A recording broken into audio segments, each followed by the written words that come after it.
Hello everyone out there. So today we are going to solve exercise of class 12 geography chapter 4 which is primary economic activities. Okay.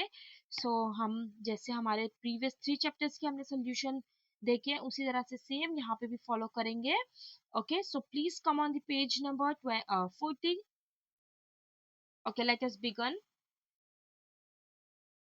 चलो ठीक है तो हम देख लेते हैं हमारे क्वेश्चंस वन बाय वन करके and this is for Maharashtra board students only. Okay because काफी सारे अलग अलग डिस्ट्रिक्ट्स के एंड स्टेट्स के होते हैं ना 12th student that's why it is very important to clarify in the beginning only. Okay okay okay okay तो अब हम शुरू करते हैं. तो हमारा फर्स्ट क्वेश्चन हमसे क्या पूछा गया है. Question number 1, choose the correct option and complete the sentence. तो हमें यहाँ पे क्या दिया हुआ है. Gathering of various products from the forest for livelihood is mainly carried in equatorial evergreen forest. ठीक है ये मैंने हाईलाइट कर रखा. Please note it as your answer. Okay, what is the next question? Ideal location for fishing. So shallow seas, confluence of warm and cold ocean currents, growth of planktons, cold climate, है ना. ठीक है चलो आगे हम देखते हैं. अब हमारा थर्ड क्वेश्चन हमसे पूछा गया primary economic activity is not related directly to latitudinal locations. Mining है ना. चलो ठीक है वेरी नाइस. आगे हम देखते हैं. क्वेश्चन नंबर 1 का फोर्थ क्वेश्चन है characteristics of extensive commercial agriculture. तो इसमें हमें फर्स्ट चूज करना है monoculture use of water topical cereal production. ठीक है I hope I am clear. First D. For second one we have to choose B, and for the third one we have to choose C, and for the last which is fourth we have to choose A. All right. Okay. चलो हम देख लेते हैं question number 2 complete the chain. Okay अब यहाँ पे देखो हमें ये चेन को कंप्लीट करनी है. इन्होंने थोड़ा सा इधर उधर किया हमें उसे ऑर्गेनाइज करना. तो what I have done over here that is की मैंने काफी छोटे बच्चों को जैसे समझाते उस तरह से आपके लिए कोई भी डिफिकल्टीज ना इसलिए कर दिया है. ये जो हमारा कलर है जहां जहां पे आपको सेम कलर दिख रहा है you have to make chain like that only. ठीक है तो आप क्या करोगे कॉलम 1 में लिखोगे इंटेंसिव सबसिस्टेंस एग्रीकल्चर. उसके बाद कॉलम बी में लिखोगे rice and third small size of farm. ठीक है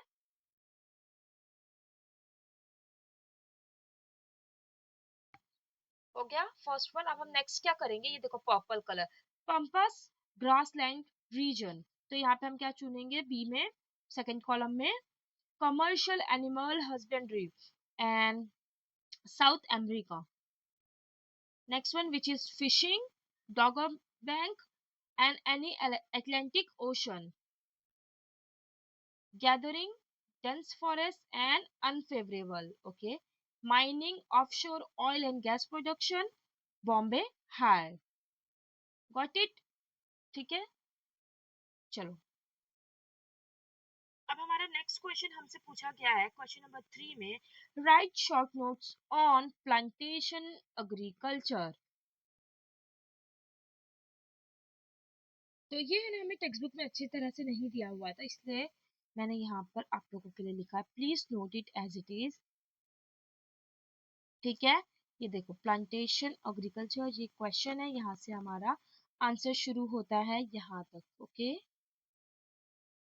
तो प्लीज इसे रीड आउट कर लो.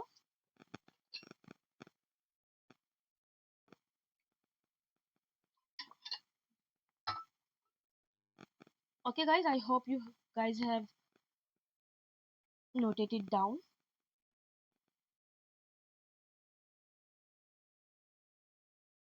ओके नेक्स्ट क्वेश्चन हमारा क्या दिया गया हमें फिजिकल फैक्टर्स एंड फिशिंग जिसका आंसर हमें पेज नंबर 35 एंड 36 पे मिल जाएगा. तो अब हम देख लेते हैं.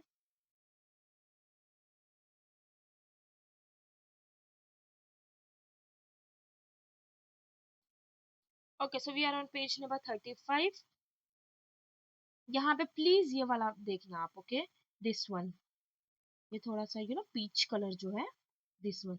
There are many physical and human factors that impact development of fishing as a primary activity in certain areas in the world. Through it started as a subsistence level activity, fishing is now one of the major primary economic activities, especially in coastal areas. ये लिखा हमने page number 35 से. What we have to do, we have to move little forward and come on the page number 36, and here also we have to follow the peachy color, okay, which is this one. ठीक है, ये देख लो आप सारे points यहाँ तक I have written. हम्म, हमने ये इतना इसे हेडिंग दे दी इस पेज की. ज्योग्राफिकल एक्सप्लेनेशन के बिल्कुल नीचे जो हमें पीच कलर में दिखा, हम आगे बढ़ते हुए आए. यहाँ पे से हमने ये देखा पहले, other factor which are favourable for the development of fishing are. ऐसे हम इससे अलग भी लिख सकते हैं इफ यू वांट. आपका आंसर बहुत अच्छा लिखेगा if you want directly from here, you can start from there as well. ये पॉइंट आप लिख सकते हो वैसे 1 2 3 4 5 6 7. ठीक है, हो गया ये आंसर हमारा. चलो हमने ये भी देख लिया, अब उसके बाद नेक्स्ट क्वेश्चन देख लेते हैं. ओके, तो हमें क्या पूछा गया है, क्वेश्चन नंबर 3 का third one. Lumbering on a commercial scale which will be on page number 35. तो चलो अब 35 पे हमें आना है फिर से.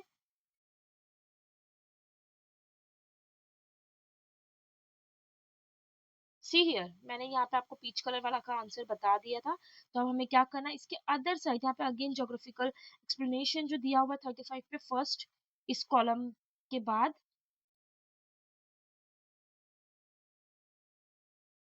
इस कॉलम के बाद आई मीन, उसके बाद हम क्या करेंगे, यहाँ पे ये फॉलो करेंगे ग्रीन वाला. ठीक है, among all the other activities going on in the forest, lumbering is one of the most important activities, ये हमने लिखा.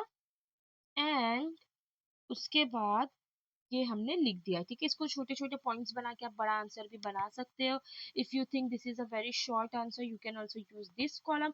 ओवरऑल देखो, if I will not feed you by the spoon from my hand, आपको थाली में मैं बस ऐसा परोस के खिलाऊं नहीं, तो आप एक चीज और कर सकते हो कि आप अपने एंड से भी बहुत सी चीजें ऐड कर सकते हो. You can also add this वाला, दिस पार्ट. ओके, ठीक है.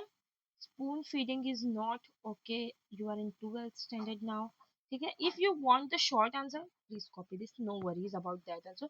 यहाँ पे से भी ना काफी छोटे छोटे अच्छे पॉइंट्स निकल रहे हैं. ठीक है, I have already checked it out. अगर आपको लगता है ये काफी छोटा हो जाएगा, एट द पॉइंट, सिंपल है ना. चलो अब हम थोड़ा सा क्विकली देखेंगे, क्योंकि क्या होता है ना, काफी बड़ी बड़ी वीडियोस बन जाती है जो कि फटाफट से सॉल्व होना चाहिए. क्योंकि you are okay, if you are okay with the long videos, that's a great thing.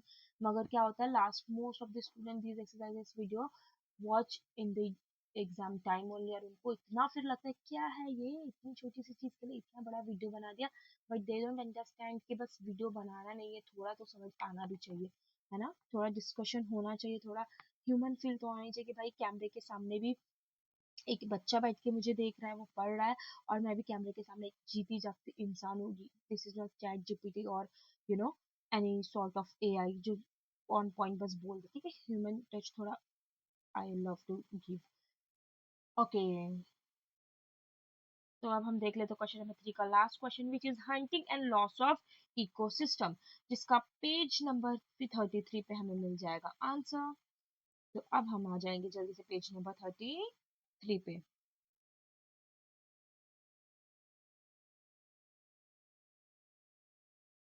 ठीक है गाइस, यहाँ पे देखो पेज नंबर 33 पे हमें मिल गया प्राइमरी ऑक्यूपेशन में जो फर्स्ट पॉइंट है, which is hunting. Note it down. ठीक है, अच्छा देखो यहाँ पे ना, what I have done, there is a small और माइनर चेंज. देखो क्या लिखो आप, hunting was a primitive activity of a man to obtain food. A large number of animal species have become extensive or are on the verge of extinction because of large scale of hunting. Commercial hunting is banned all over the world. Also, many laws are being passed to conserve and protect the animals. Some tribes practice hunting for their subsistence. For example, यहाँ पे कुछ और लिखा था, you don't have to write that, please write it as for example. And ये जो सारे tribes के नाम लिखे हैं, कलहारी डेजर्ट, साउथ अफ्रीका, ठीक है, these all, उसके बाद फॉर एग्जाम्पल डाल के लिख दो, दैट्स इट। कुछ कॉम्प्लिकेशन नहीं था, हमने यहाँ तक ही पूरा उन्हें एक्सप्लेन कर दिया, हमने एग्जाम्पल दे दिया, ये हमारा लिख दिया। ठीक है,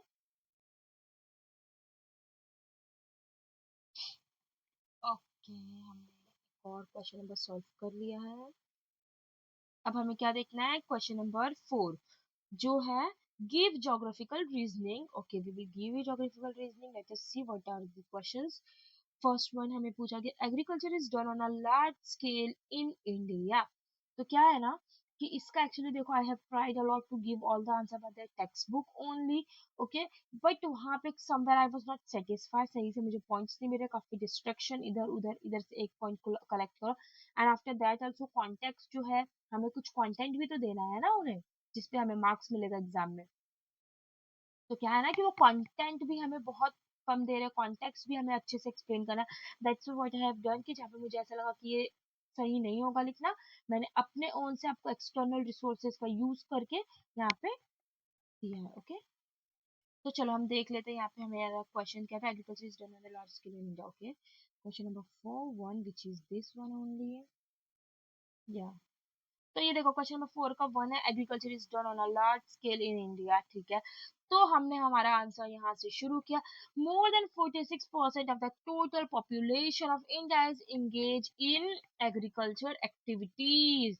आधा से थोड़ा मतलब हमारा जो देश का पॉपुलेशन है, उसके पूरे ऑलमोस्ट लोग जो है, ऑलमोस्ट आधे लोग क्या करते हैं, एग्रीकल्चर पे ही गुजारा करते हैं। सो ये हमने पूरा अच्छे से उन्हें एक्सप्लेन कर दिया। Right this point and this one also and this one also and this one also. ठीक है,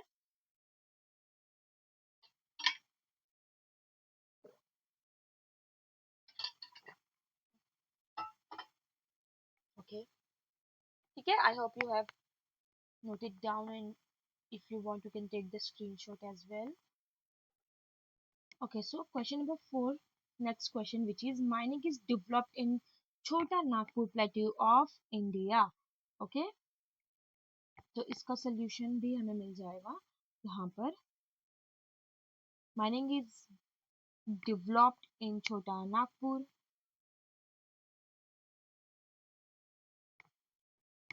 plateau in India. The distribution, यहाँ से हमारा आंसर है, the distribution of minerals is highly uneven in India. The geology of Chota Nagpur region is very rich in minerals, and this one, these three extra points. Okay, all these are our answer. Okay, यहाँ पे हमने इतना लिख लिया। Okay, अब हम next question हमारा देख लेते हैं, which is lumbering is developed on a large scale in Canada. Okay, and another one which is extensive agriculture is a commercial type of agriculture. And third one is, like fifth one is, lumbering is practiced more in coniferous region than in tropical region. तो हम ये तीनों एक साथ देख लेते हैं, क्योंकि वो एक साथ ही लिखा हुआ है, ऑलरेडी हम क्वेश्चन तो रीड आउट कर ही रहे हैं। सो हमारा ये थर्ड आंसर है, which is lumbering is developed on a large scale in Canada। तो हम इसे जस्टिफाई करेंगे, यहाँ पे हमारा ये आंसर है। ठीक है, यहाँ पे एक एक पॉइंट्स प्लीज अच्छे से देख लो और नोट डाउन कर लो। ऑलराइट,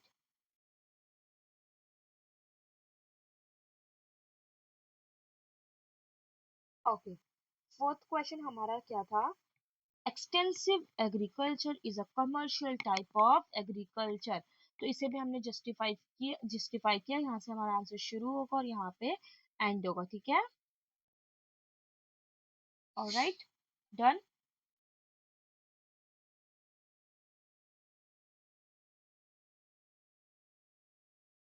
चलो अब आगे बढ़ते हैं।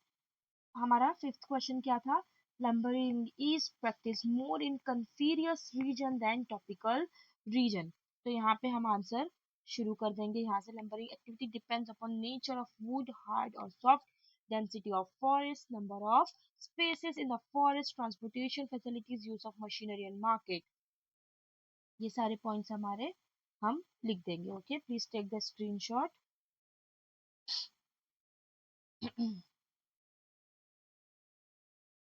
चलो अब हमारा जो एक और आंसर था ना वो हमें पेज नंबर 33 पे मिलेगा, जो कि था हंटिंग हैज बीन बैंडेड। अच्छा ये तो वही है, अभी हमने देखा था ना हंटिंग वाला, पेज नंबर 33 पे।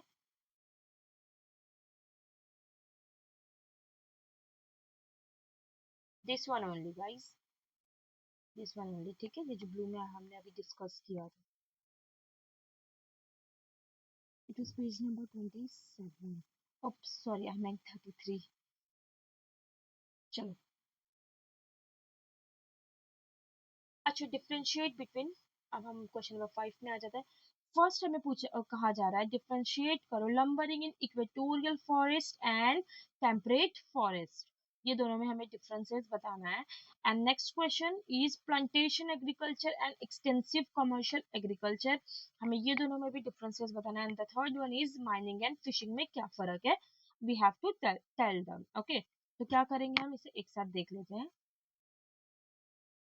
मैंने यहाँ पे बहुत ही क्यूट सा प्यारा सा एस्थेटिक सा ये बनाया है आपके लिए इमेज, जहाँ पे तीनों ही एक साथ हैं, ठीक है, डिस्टिंग्विश। अच्छा वो तो मुझे बस ऐसे ही दिखाना था, मैं आप लोगों को जूम करके भी दिखाऊंगी, डोंट वरी। अच्छा तो ये हमारा फर्स्ट क्वेश्चन है, जिसे हमें कहा गया था distinguish between equatorial forest and temperate forest में क्या डिफरेंसेस है, we have to explain them, ठीक है। तो ये हमने क्या कर दिया है, उन्हें एक्सप्लेन कर दिया है, सेम ऐसे ही करना आप भी, कॉलम बनाना प्लीज, ठीक है।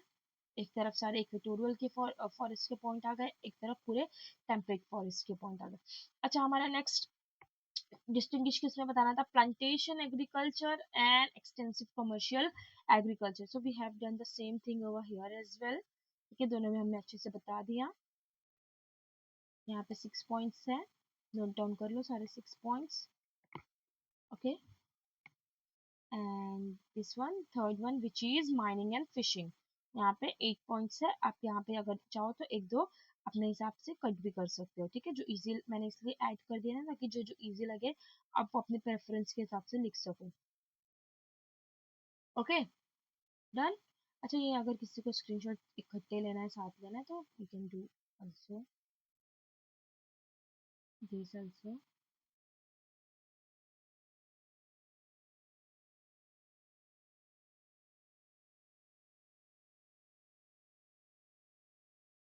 ओके ये हो गया, ठीक है, काफी ही ज्यादा ही बड़ा लेंथी चैप्टर दे दिया है आप लोगों को, है ना।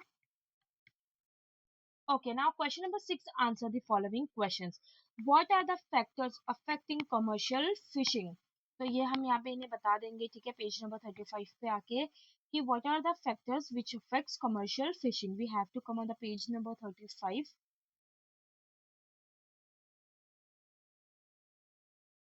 तो ये देखो यहाँ पर हमने ये भी आंसर देखा है ना, सेम नोट डाउन कर लेना।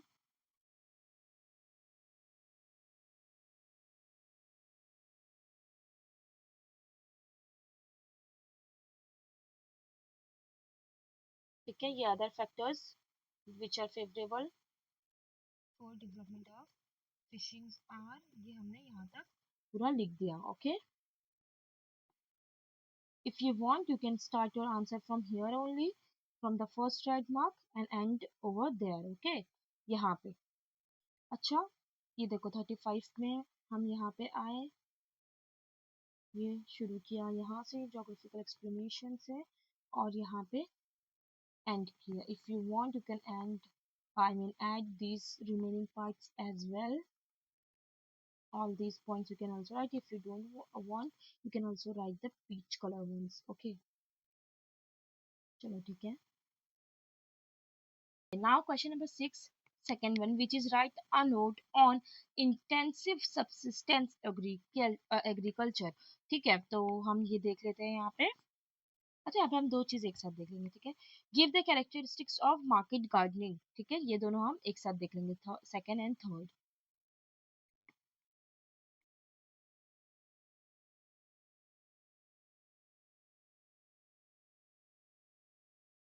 या so this one is for the second one, intensive subsistence farming वाला, हमें सेकंड में लिख देना क्वेश्चन नंबर 6 के 2 में।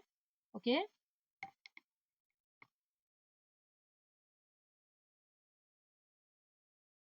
ठीक है, आई होप आपने देख लिया है ये। और उसके बाद थर्ड वाला लिख देंगे हम ये। The following are the characteristics of market gardening. It is a modern type of agriculture developed mainly on the fringe of highly industrialized and densely populated urban areas. Vegetable, fruits, milk, egg, meat, etc. are the important products produced. ठीक है, ये सारी चीजें लिख दो। Okay, अब हम एक और देख लेते हैं। हमें यहाँ पे ओके 6 क्वेश्चंस दिए हुए हैं। हर जगह इन्होंने कहीं पे कम नहीं किया है ना आप लोगों के लिए, फीलिंग सो बैड। चलो ठीक है। क्वेश्चन नंबर 6 का फोर्थ है, write a note on a area in a world practising commercial animal husbandry, जो हमें पेज नंबर 36 पे मिल जाएगा। And another question which is mining is dependent on the extraction of naturally occurring minerals, explain, ये हमें explain करना है। ठीक है, तो हम पहले पेज नंबर 36 पे ये एक्सप्लेन कर देंगे इन्हें। सॉरी, ये एक्सप्लेन कर देंगे इन्हें। एंड पेज नंबर 37 पे ये एक्सप्लेन कर देंगे।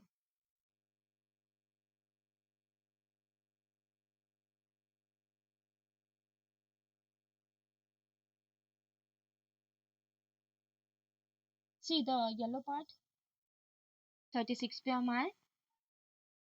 ये हमारा जो येलो कलर से किया गया है highlight, please write it as your answer. Okay, ये मैंने जो छोड़ा है यहाँ पे इसको ऐड नहीं करना है। ठीक है, हम पेज नंबर 36 पर हैं।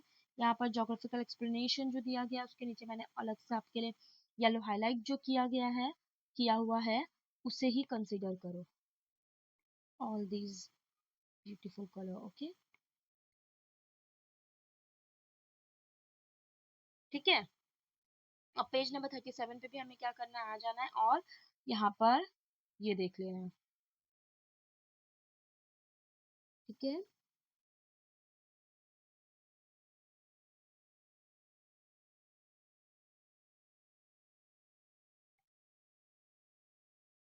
This one. चलो सही है, आगे देख लेते हैं।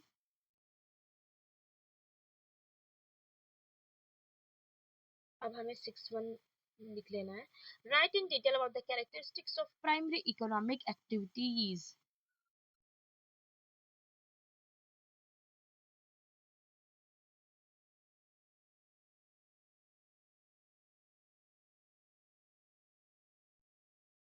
ठीक है, तो अब हम ये देख लेते हैं। Question number 7 which is on an outline map of the world show the following appropriate symbols and prepare an index। डॉगर bank fishing area, okay, हमें ये दिखाना है सबसे पहले। उसके बाद area of lumbering in Asia, after that area of animal husbandry in Australia, an area under agriculture in Europe, mining area in Arabian Sea and fishing area in Southwest Atlantic Ocean।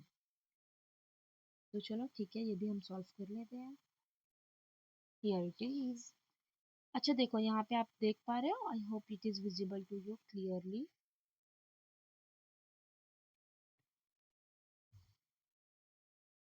यहाँ पर see this is the map, okay,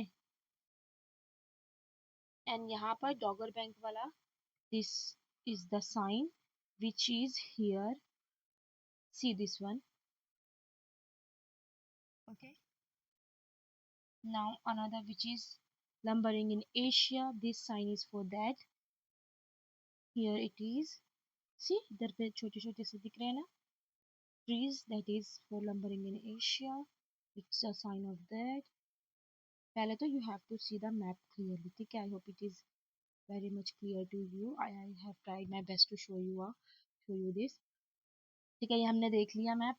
अगर यहाँ पे हम थोड़ा सा देखो, पहले ना मैं ऐसे एक्सप्लेन कर देती हूँ, ठीक है। This one is here, let me change the color, and this one, second one is here, and the third one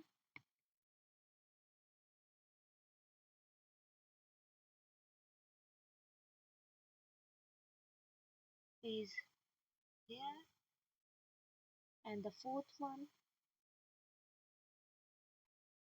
which is this, is here. Okay, and this one is here, and this one is here. ठीक है, मैं आप लोगों को ऐसे explain कर दिया है मैंने, मैं ऐसे भी समझा देती हूँ। ये देखो, ये जो है हमारा fishing in south west Atlantic ocean, ये वाला पार्ट हमने इधर पे मार्क किया है।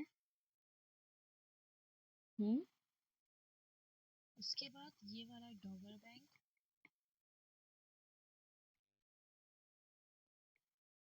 यहाँ पे कर लिया है। एंड ये area under agriculture in Europe यहाँ पर है।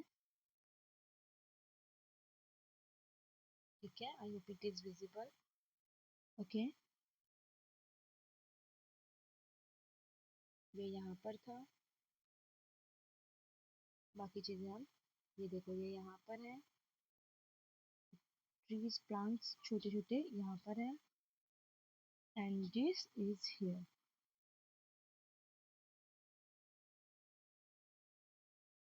हो गया?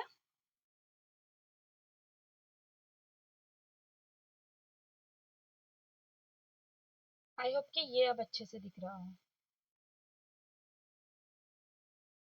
ठीक है, now you can also take the screenshot guys, it's good now, I hope।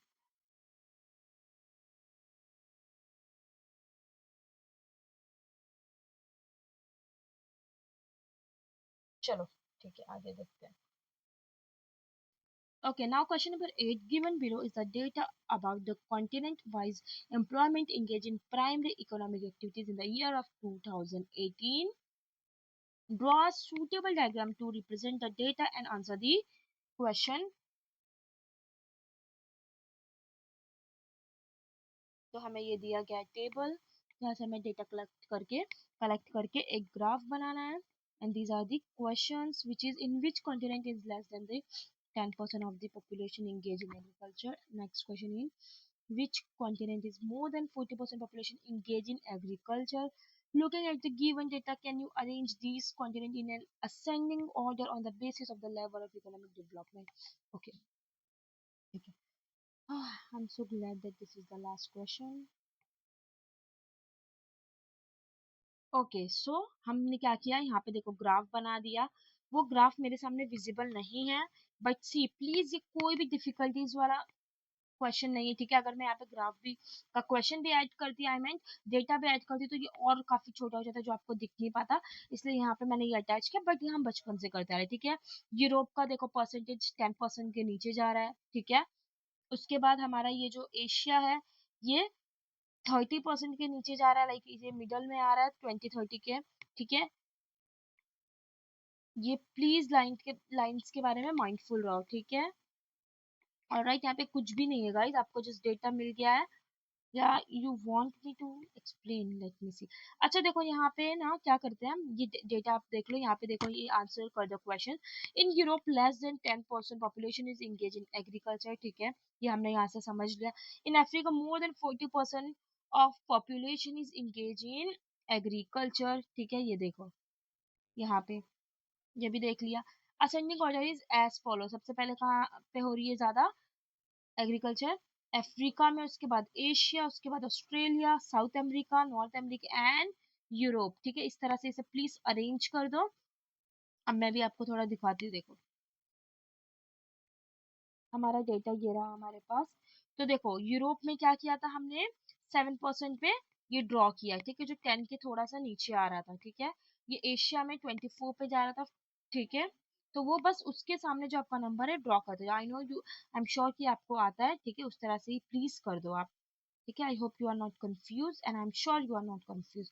अच्छा, तो हमने ये चैप्टर सॉल्व कर लिया है guys. I hope you guys find this video helpful and I have tried my best to help you out। Okay, if you find this video helpful, please do like, share and subscribe, and if you like the video, please let me know in the comment section. And even through, if you have any sort of doubt regarding this particular video or any question, please ask me in the comment section। Thanks for watching, bye bye, take care।